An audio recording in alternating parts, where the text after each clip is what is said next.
Bonjour à tous. Je produis cette vidéo pour faire un état des lieux du voyage que j'ai récemment fait sur Nantes et Toulouse. Et ensuite je ferai une assise sur la question de la gestion des forces de l'ordre pour les manifestants. Alors, je voudrais d'abord commencer par remercier Florian et Anthony, ainsi que Claire du bar Le Chat Noir, qui ont veillé à ce que je puisse être reçu dans les meilleures conditions à Nantes. J'étais donc aux AG de Nuit debout à Nantes, où il y avait à peu près je dirais 80 ou 70 personnes qui étaient présentes sur place. J'y ai constaté d'abord que personne, contrairement à la place de la République sur Paris, ne m'a jeté. Je ne me suis pas fait expulser manu militari par des hordes d'imbéciles, malgré le fait que nos chers amis autoproclamés Antifa aient lancé une alerte visant très clairement, appelant clairement à leurs militants à venir me ratonner. Bon, ça s'est bien passé, à part un imbécile qui m'a traité de facho comme ça de loin. En fait, les quelques antifas qui étaient sur place se sont contentés de me toiser en se demandant ce que je pouvais bien avoir à dire.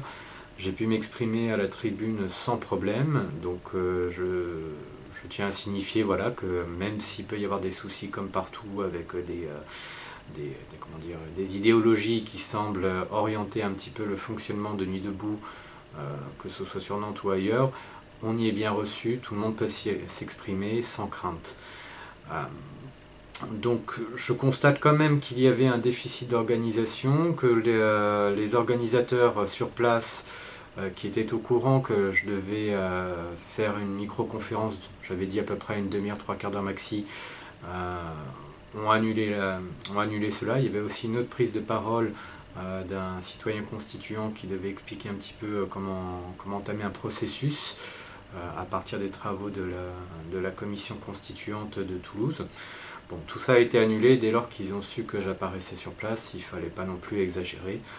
Bon, c'est pas très malin, je pense que les gens auraient été ravis quand même d'entendre un petit peu quelques explications sur ce que c'est que le crime de haute trahison, le droit de résistance, et comment on peut tenter de monter des tribunaux populaires ou faire de la désignation populaire pour essayer de monter un gouvernement provisoire en même temps que rédiger un mandat impératif. Ça n'a pas été le cas, néanmoins j'ai été reçu au Chat Noir le lendemain, qui est un bar anarcho-libertaire, et ça s'est excessivement bien passé. Je recommande chaleureusement à tous ceux qui passent par Nantes à passer par ce bar-là. Vraiment, l'ambiance y est magnifique, il y a des concerts régulièrement, des expos, des petites conférences comme ça, c'est vraiment génial. Il a beau avoir une couleur politique un peu marquée, mais en fait n'importe qui peut y venir et puis y passer du bon temps. Donc voilà, j'embrasse vraiment les gens sur Nantes qui ont tout fait pour que ça se passe bien et je reviendrai. Je souhaite aussi parler un petit peu de ce qui s'est passé à Toulouse, puisque après Nantes, j'ai continué mon périple sur Toulouse. Donc là encore, ça s'est extrêmement bien passé. Là, cette fois-ci, strictement aucun rattrapage idéologique perceptible. Je suis arrivé, il y avait une manifestation qui se déroulait sur Toulouse. Ma foi, ça avait l'air de se passer vraiment bien. C'était plutôt bon enfant. Bon, il y avait quelques imbéciles qui, encore une fois, avaient des slogans plus anti-flics que je réprouve, et je vais m'en expliquer tout à l'heure. Mais bon, voilà, ça se passait globalement bien, et il y a vraiment un excellent état d'esprit qui règne à Toulouse. Donc j'adresse sincèrement aux Toulousains mes plus sincères félicitations. Gardez le cap, restez comme ça. Ne laissez pas les quelques personnes qui voudraient vous encourager à la violence ou aux dégradations ou à la censure dicter leurs lois. Apparemment, c'est ce que vous réussissez. C'est vrai que là aussi, j'ai constaté qu'il y avait un petit déficit d'organisation dans le sens où, de ce que j'ai vu, on ne proposait pas des thématiques à exposer pour pouvoir faire des travaux. Mais bon, j'étais pas là tout le temps, je ne sais pas exactement s'il y a eu d'autres choses qui sont passées au préalable. Et je pense que de toute façon, Toulouse est sur une très très bonne voie pour aller beaucoup plus loin. Donc j'en profite pour remercier les gens qui m'ont accueilli sur place, Romuald, Amandine, Émilie. je vais en oublier, mais voilà, je vais essayer de passer un petit peu plus vite pour arriver à mon sujet. Il y a actuellement tout un tas de débats sur les réseaux sociaux et dans les assemblées de Nuit debout sur la question des forces de l'ordre. Alors évidemment, que constatons-nous en ce moment? Une répression policière qui à la base n'est pas le fait des policiers du point de vue des ordres, hein. Ça remonte du ministère de l'Intérieur, c'est Valls et Cazeneuve qui décident de ça, qui transmettent à leurs préfets leurs consignes, et qui évidemment, au moment où il s'agit de faire passer la loi en force, tiennent à siffler la fin de la partie et durcissent un peu le ton. C'est ridicule, mais voilà, c'est un peu les consignes. Nous avons de l'autre côté donc des policiers qui sont entre le marteau et l'enclume, parce que si vous discutez un peu avec les policiers, d'abord, trouvez-moi un seul flic en France qui soutienne le projet de loi El Khomri, je vous souhaite bon courage. De la même façon, trouvez-moi un policier en France ou un gendarme qui est qui soutienne ce gouvernement. Alors là, franchement, si vous en trouvez un, vous m'en direz des nouvelles. Mais enfin voilà, nous avons des policiers qui globalement sont raccord avec les manifestants, qui ne supportent plus ce gouvernement, qui ne sont absolument pas favorables à ce projet de loi, et pourtant qui doivent maintenir leur devoir de neutralité, leur devoir de réserve, et gérer au mieux des manifestants qui, pour une petite fraction d'entre eux, sont extrêmement hostiles, agressifs, et voilà, ils doivent se gérer ça. Donc, il faut bien voir qu'il y a des antécédents, c'est-à-dire que pendant un mois, les policiers n'avaient pas de consigne d'interpellation des individus les plus excités. On leur disait en gros, laissez pisser, c'est la meilleure façon de faire. Or, en laissant ces individus continuer leurs bêtises, on a laissé un espèce de schéma s'installer où les organisateurs d'un bon nombre de places de Nuit debout ont tendance à cautionner dans leur rang des gens qui font partie de la mouvance Black Bloc ou Antifa, hein, c'est un peu le même délire. Black Bloc est en fait une forme de résistance qui vise à casser par exemple des vitrines de banque, des biens mobiliers, de telle façon à attirer les médias. Alors effectivement, ça attire les médias. Ça, je félicite les Black Bloc, bravo, vous attirez les médias. Mais qu'est-ce que disent les médias? Regardez ces casseurs, regardez ces voyous, ce ne sont pas des gens politisés, ce sont simplement des voyous. Voilà donc pourquoi vous faites passer les manifestants qui, eux, ont des revendications politiques à porter. Et je ferai remarquer que l'écrasante majorité des manifestants ne sont pas favorables à la confrontation avec les forces de l'ordre ou à des dégradations de biens publics ou privés sur l'espace public. Donc, quand vous faites cela, chers Black Bloc, chers Antifa, que vous confrontez à eux, à un moment il paraît logique que les flics répondent, hein, charge, vous leur donnez toute légitimité pour le faire. Je veux dire, déjà, ils ont des consignes qui maintenant visent à augmenter la force répressive, mais vous leur donnez en plus des billes. Et il se trouve que parmi vous, il y a donc tout autour de vous des gens qui ne veulent absolument pas se manger des tirs de flashball, ou se faire gazer, ou se prendre un coup de tonfa. Hein, ils veulent juste manifester pacifiquement. Mais comme vous avez décidé que il fallait se confronter aux forces de l'ordre, qu'il fallait tout casser, bah, évidemment, vous ne faites que légitimer la réponse des forces de l'ordre qui, évidemment, ne peut pas être totalement précise. Hein. On n'est pas, vous savez, là, on parle souvent de guerre chirurgicale, hein, de réponse chirurgicale. Bon, là, laissez tomber. Forcément, quand les forces de l'ordre doivent charger, ils vont avoir des difficultés à savoir qui est un casseur ou pas. Quand les gaz, par ailleurs, ils ne vont pas se diriger uniquement vers les casseurs, ils vont se diriger là où ils peuvent. Donc voilà, vous êtes responsable, cher Black Bloc là, et Antifa à la con, parce que désolé, j'ai aucun respect pour vous, des gens qui se font blesser. Hein, les blessés que vous avez dans les manifestations, c'est de votre faute. Alors, certes, vous allez me dire, oui, mais c'est quand même les policiers qui tirent. Hein. Vous avez même le discours, ce sont les chiens de garde du gouvernement, les chiens de garde de l'oligarchie. Bon, voilà, j'entends bien ce discours. Mais non, factuellement, c'est vous qui les provoquez. C'est vous. Hein. Alors évidemment, il y a d'autres responsables à cela. Ce sont les organisateurs de Nuit debout qui pourraient tout à fait adopter des consignes telles que avoir un service d'ordre qui serve à évincer d'abord les individus les plus excités. Ce serait déjà une première mesure. Il pourrait y avoir aussi comme autre consigne le fait de déclarer tout le temps en préfecture chaque cortège, chaque manifestation pour être sûr d'être dans le bon droit. Hein, c'est aussi une chose qui peut aider. Hein, ça permet de dire à un flic qui veut vous disperser, bah non, on est tout à fait dans notre bon droit de manifester. Enfin, on pourrait tout à fait mettre aux côtés du commissaire qui est entre le préfet et les forces de l'ordre quelqu'un qui soit là pour jouer le rôle de médiation, c'est-à-dire qui écoute les consignes reçues par le commissaire et qui s'arrange pour éviter qu'il y ait des consignes données au CRS ou aux gendarmes mobiles clairement de répression, quoi, de charge. Et s'il n'y arrive pas, de pouvoir prévenir les camarades qui sont dans le cortège en disant attention, sur tel secteur, ça va chauffer, il y a une charge qui va être ordonnée. Bon, il y a des tas de choses que l'on peut faire comme ça. Mais apparemment, ce n'est pas ce qui vous intéresse. Hein, il y a une bonne partie des organisateurs qui sont tout à fait favorables à ces violences, à ce qu'ils soient trollés par ces foutus Antifa et Black Bloc. Donc voilà, il n'y a pas de jeu qui vise à créer une certaine intelligence avec les forces de police. Par ailleurs, quand les flics se font insulter à longueur de journée, qui se font caillasser, ça pendant un mois sans avoir le droit de répondre, ne me dites pas que humainement, le jour où le gouvernement vous dit « allez-y, lâchez-vous », vous n'allez pas avoir un peu de tension à lâcher.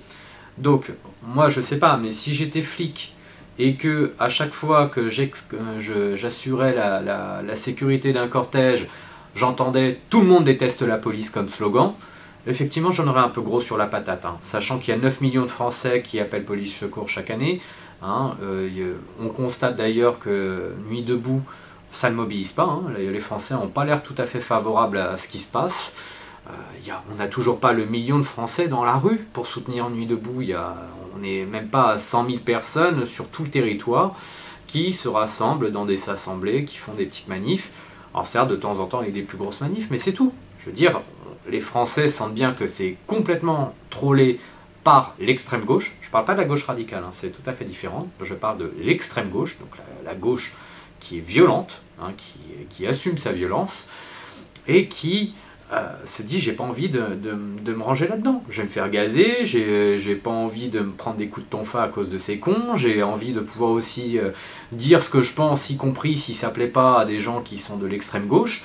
Donc voilà, ça ne mobilise pas, et ça, c'est de la faute des organisateurs qui préfèrent cautionner la violence plutôt que chercher à adopter une stratégie vis-à-vis des forces de l'ordre.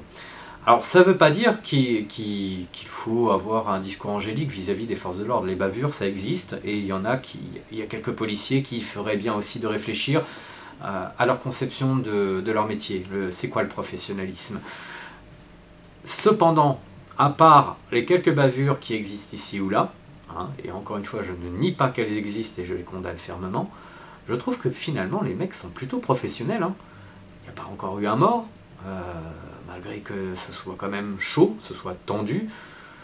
Les flics se mangent tous les jours des insultes et se font caillasser tous les jours, mais globalement ils arrivent à gérer. Hein, ils essayent que ça parte pas complètement en sucette. Il n'y a pas eu d'armes de sortie là récemment, il y a eu une bagnole de flic qui a été cramée avec des personnes à l'intérieur encore. Le mec qui en est sorti, qui était en plus une bonne masse, qui était armé, et il aurait pu, face à ce casseur qui l'agressait, sortir son flingue pour se protéger, même pas. Il n'a même pas cherché à penser, il n'a pas du tout pensé à sortir son flingue. Il a géré de la façon la plus professionnelle qui soit.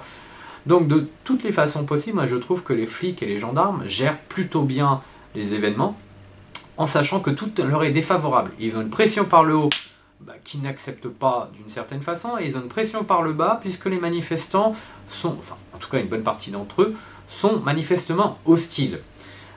Moi je pense que les choses devraient se gérer différemment. Je pense que l'on peut avoir des manifestations qui se déroulent globalement bien, dès lors qu'on fait du zèle de déclaration, encore une fois, quand on a une médiation entre le commissaire et, les manifestants, tout bêtement, hein, de veiller à la sécurité de tout le monde, de faire en sorte que lorsqu'il y a un appel de dispersion, plutôt que de contester cet appel à dispersion, tout le monde se casse, effectivement, mais pour aller ailleurs. Et puis, il suffirait d'être un petit peu stratégique pour se protéger un peu des dérives policières et puis en même temps avoir plus de facilité à accéder aux médias pour dire autre chose que excusez-nous, les confrontations avec la police, c'est pas forcément ce qu'on veut. Enfin voilà, on pourrait avoir un autre discours et parler réellement politique. Allez sous les fenêtres des médias, bordel de merde. C'est là-bas qu'il faut être. C'est sous les fenêtres des médias qu'il faut manifester. Et ça vous protège en plus parce que les policiers vont avoir quelques difficultés à rentrer dans des dérives s'ils sont complètement exposés aux caméras.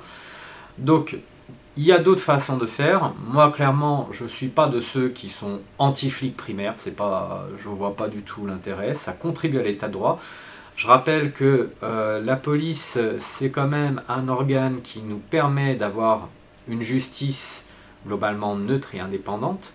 Ça permet d'avoir un système qui évite par exemple des lynchages de personnes dès lors qu'elles sont soupçonnées d'avoir commis un délit ou un crime. Parce que si on n'avait pas de police, on se ferait justice soi-même.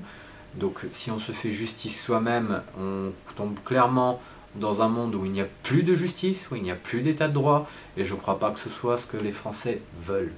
Donc voilà pourquoi nous avons besoin d'une police. Ça ne signifie pas qu'il n'y a pas plein de choses à repenser du point de vue politique, sur la façon d'avoir la main sur la police, d'en avoir le contrôle et de veiller à ce qu'elle ne soit pas complètement sous tutelle du gouvernement. On peut penser à ces choses-là, mais en attendant, il va bien falloir gérer les policiers de façon intelligente, et cela pour une raison qui est purement dans la logique insurrectionnelle, c'est qu'il n'y a que les corps régaliens, c'est-à-dire l'armée et par extension la police, et j'ajouterais justice et diplomatie, qui peuvent destituer un président de la République, un chef d'État. C'est pourtant simple. Je veux dire, le peuple fait pression dans la rue, mais factuellement, c'est l'armée, et donc par extension la police, qui retire le commandement à l'autorité politique du pays, l'autorité politique suprême, pour le transférer à une nouvelle autorité politique civile. Voilà comment ça se passe. Parce qu'on a un beau désordre qui est constant, au bout d'un moment, l'armée commence à s'inquiéter parce que le pays est fragilisé par ce désordre constant, et à un moment, elle dit au chef d'État, écoute, c'est plus toi qui gouverne, c'est lui. Voilà comment ça se passe. Donc, quand on se met à dos nos meilleurs alliés, nos meilleurs alliés sont des alliés objectifs. C'est pas une question de dire je suis pro-police, je suis pro-machin, ou c'est complètement crétin. Je ne suis pas plus pro-police que je ne serais pro-agriculteur ou pro-plombier. C'est complètement con. On a besoin de tous les métiers dans ce pays. Simplement, nous avons besoin des policiers et nous avons besoin de bien nous entendre avec eux. Et bien nous entendre, ça ne veut pas dire fraterniser sur un côté bisounours, ça veut dire déjà ne pas rentrer en confrontation avec eux, ne pas les insulter. C'est un point de départ. Respecter les consignes qui sont données, essayer d'avoir quelque chose d'un peu fluide et intelligent. Encore une fois, quand on nous appelle à nous disperser, pas de souci, on se casse, on va juste ailleurs, c'est tout. Donc cette logique n'est pas du tout dans l'état d'esprit d'une partie des organisateurs de Nuit debout. Voilà pourquoi ils laissent très clairement les casseurs s'infiltrer. Et voilà, on a le résultat, nous avons des blessés, nous avons une répression policière relativement forte. Ils n'ont pas du tout envie de sympathiser pour le coup avec les manifestants de Nuit debout. Pour eux, c'est juste des gens qui les détestent, puisque à force de s'entendre dire tout le monde déteste la police et se faire caillasser, forcément ils ne vont pas avoir des a priori positifs sur les manifestants qui sont à Nuit debout. Ça paraît extrêmement logique et humain. Donc, on le voit, la mobilisation n'est pas aussi forte qu'espéré. On n'a toujours pas le million de personnes dans la rue, parce que les Français, encore une fois, voient bien toutes ces dérives et s'en méfient, à juste titre. Donc j'appelle les organisateurs des Nuits debout qui sont dans des villes notamment de province, parce que je pense que c'est la province qui peut faire quelque chose, à méditer ces considérations-là et à veiller à ce que les choses se passent mieux, avoir une stratégie efficiente pour gérer les forces de l'ordre, avoir un médiateur constamment positionné auprès du commissaire qui fait le relais entre les forces de l'ordre et puis le préfet, à donner des consignes de sécurité, avoir un service d'ordre qui exfiltre les casseurs de tout poil. Donc ça serait déjà une première chose qui ferait énormément de bien. Je pense aussi que les assemblées devraient prévoir quelques jours dans la semaine dédiés à des conférences sur différents sujets politiques, économiques, démocratiques, peu importe, mais qui permettent d'amener des débats thématiques de telle façon à ce que ce soit un petit peu plus constructif, parce que c'est très bien d'avoir une tribune libre où on peut avoir 2 minutes pour s'exprimer, chacun, c'est très très bien, mais au final ça fait un beau foutoir qui ne laisse rien se construire. Il faut construire maintenant. Il faut que maintenant il y ait des gens qui viennent nous briefer sur des informations qu'ils connaissent mieux que nous, sur des tas de sujets, de telle façon à ce que, fort de toutes ces informations reçues, écoutées, on puisse commencer à débattre de tas de choses et se mettre d'accord sur des ambitions politiques pour l'après. Donc voilà. Quoi dire de plus ? Pas grand chose, si ce n'est peut-être un petit message pour le coup à nos gendarmes et nos policiers. Essayez de faire mieux. Je sais que vous avez de la pression autour de vous, que c'est pas simple.